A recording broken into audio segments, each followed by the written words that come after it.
I also read that you're Jewish and Christian. Yes. And which came first, the Jewish or the Christian? The Jewish.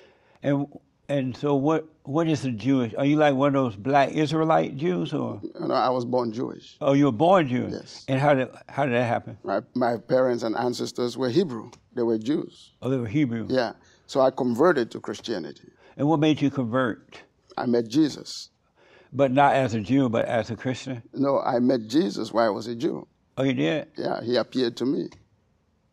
I met Jesus. I was doing meditation. I met Jesus, and one time I was doing meditation because I had gone to a Christian school, but I didn't convert. Right. I was walking, going to the farm and saying the Lord's Prayer, something I was just saying. But then the whole atmosphere felt like a matrix, like everything was alive. And I gave my life to Jesus Christ, and I started. That's how I started going to the church, where the old man told me that I should be speaking to the people. Amazing. And so when you saw Jesus, did you feel him, or did you actually see him? I had a vision of him. And what did he look like? I struggled with that many years because I cannot see Jesus like somebody else. Right. So I saw Jesus as being a dark skin. Dark skin. Dark skin. Did he have a fro? Or did he have good hair? I had dreadlocks. Oh, man. My vision of Jesus had dreadlocks. It took me many years to move away from, making him that color, And of course, I'm Jewish. If I'm Jewish and I'm Black Hebrew, I cannot consider Jesus to be a white person. It's not racist. It's just I met Jesus, and my view, and at that time I'd never met white Jews. You had never met any? No. Because this happened while you were in Africa. It was in Africa, yes. And so Jesus had dread. Was he black? Yes, he was dark skinned. Really? Yeah. Did he have a white robe, or did he have on one of those African robes? Well, it was it was brilliant. When I met him, it's not something you can actually describe because it was in a trance. It was in a vision. It was in a vision. His body was so bright, the eyes could not even look at it. Really? Yeah. And what did he say to you?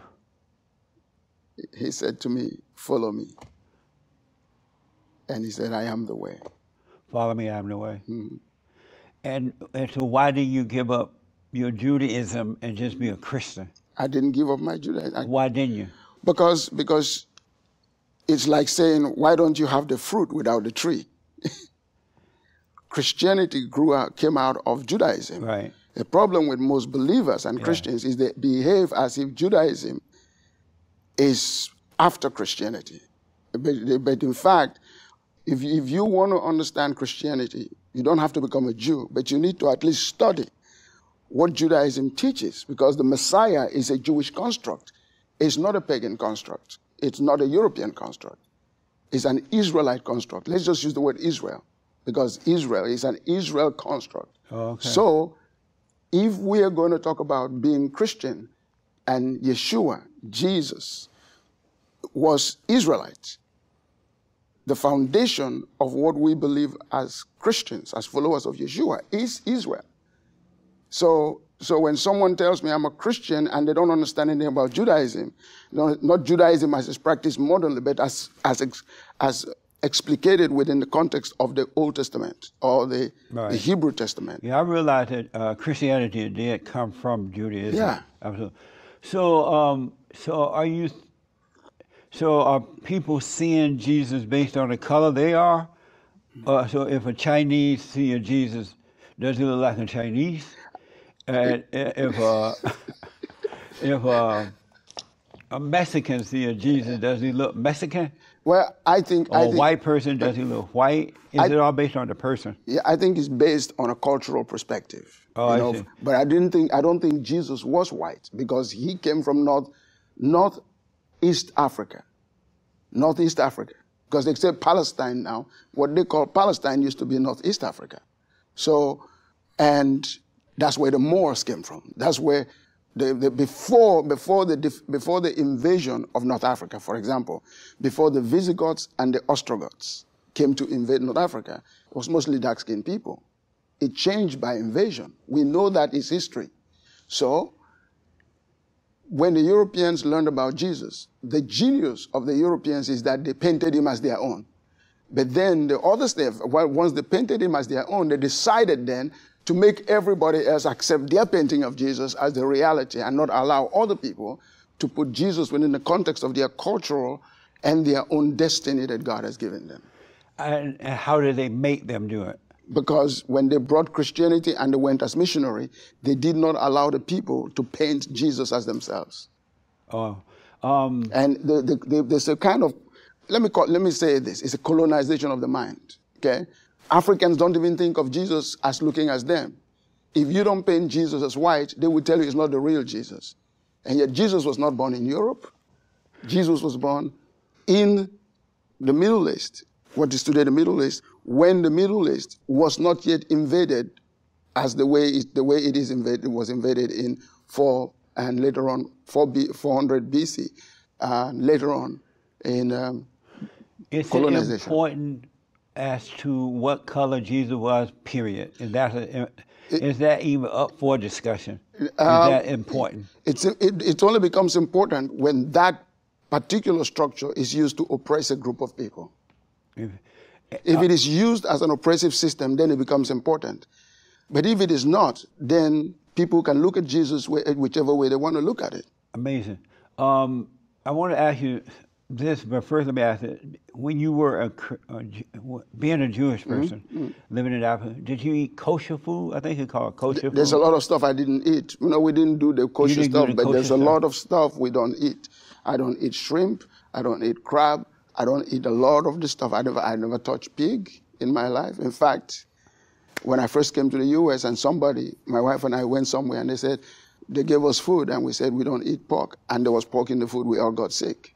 Oh, yeah? Even though we prayed, we all got sick. So you don't eat fish? No, I eat fish. You eat fish, but not? Not catfish. Oh, not catfish? Yeah. Oh, I see. Man, you're missing out. That's what they tell me. That's what they tell me, man. I heard it's very tasty, man. I used to catch catfish all the time. It's delicious. Yeah, down in Alabama. Well, maybe if I talk to some of my elders, I dry it really well and get all the junk out of it. Maybe I can eat it. Yeah, my grandmother used to make it for us. I saw you at a video. Speaking of the identity of Jesus, I saw you at a video, and you were talking to some people in Africa somewhere. Yes. And the first thing you said to them, if I was white man and walked in him, you would have appreciated me. But because I'm a black man, you don't appreciate me the way you would the white man. What did you mean? And you were speaking to an all-black audience in Africa. I believe it's in Africa. Yeah, but what did you mean by that? Because the colonization of the African mind is real. Most Africans do not honor Africans who bring stuff to them. They think if you're a white person, then what you have is actually better. It's a reality that Africans have to deal with. Okay? Africans tend to shift, then it's changing. They tend to shift towards the idea that the white man is smarter, that the white man is more Christian, that the white man is more moral, and then they judge their own culture based on European culture, not realizing it's also a culture. When I was growing up in Alabama, black people just saw white people as anyone else. You know, they didn't put white people below or above. And so at the time, black people were able to take care of themselves, they did for themselves, and they got along with people. And it had nothing to do about race or anything like that. True. That changed once the civil rights movement started, which should never have happened, by the way.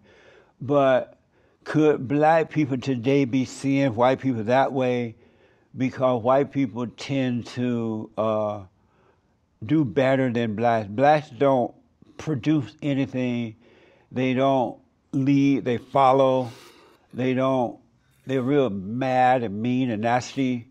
They have horrible attitudes. And so when the younger folks, people after my generation, see white people, They see family, they see organization for the most part. They see white people building and doing where everybody else seems to be following. Could that be the reason that those people see that instead of seeing it as something else? That may be just a little bit of it, but I think the conversation is ignoring historical facts. Okay, we have had to teach Africans can come and succeed. They can succeed in any way that they do. African Americans were succeeding, but we cannot ignore the inbuilt historical factor. But why wasn't I affected by that in my generation? Because I grew up on a plantation in Alabama, and my parents and grandparents and all, they were not thinking like that. Well, why didn't white people put that in their mind too? Because you grew up among the people, your people. See, there's a different me. I come here. I go to school. I think I can compete with a white person. Okay? A lot of Africans who listen to white people, I think it has a lot to do with the fact that they think white people are superior because the church is the one that's told them that. And the church structure has created that. Africans who are not in the church tend to actually do better because they operate with a certain view of themselves being equal to everybody. Okay? That's what we're talking. We started with that by talking about the pictures. The pictures you show people affects the way they view themselves. And if we say it doesn't matter, it matters. You grew up among people who were African Americans and they were succeeding in what they were doing, and it was a community. And there were also white people around too. Okay, that's okay, but your most of your upbringing is with your own people. The one thing I noticed about blacks in the good old days is that they didn't have leaders. They didn't have no leaders over them. The parents were the leaders, right? Not anyone else. Mm-hmm. And so we were told never to put another human being over you. And so blacks today, they have the civil rights leaders over them. Now they have all these crazy women over them in politics and schools. Even the men listen to the women. Mm-hmm. And the blacks, the more educated they become, the dumber they are. And the more violent they become and hateful. Why is that? Because they read history. Even the preachers. Yeah, well, a lot of them read history. Let's be, you can see, the reason why I do operate with white people. What I'm saying is theoretical. Let's go back to theoretical stuff. You're asking theoretical questions. The question becomes, the reason why most African Americans or black people get so upset is when they begin to dig into history and learn things about themselves and things that were done to them. There is a historical record. I come from a people where I know our people participated, where millions of my people were sold into slavery. But I don't look at that as the basis of my relationship with the world.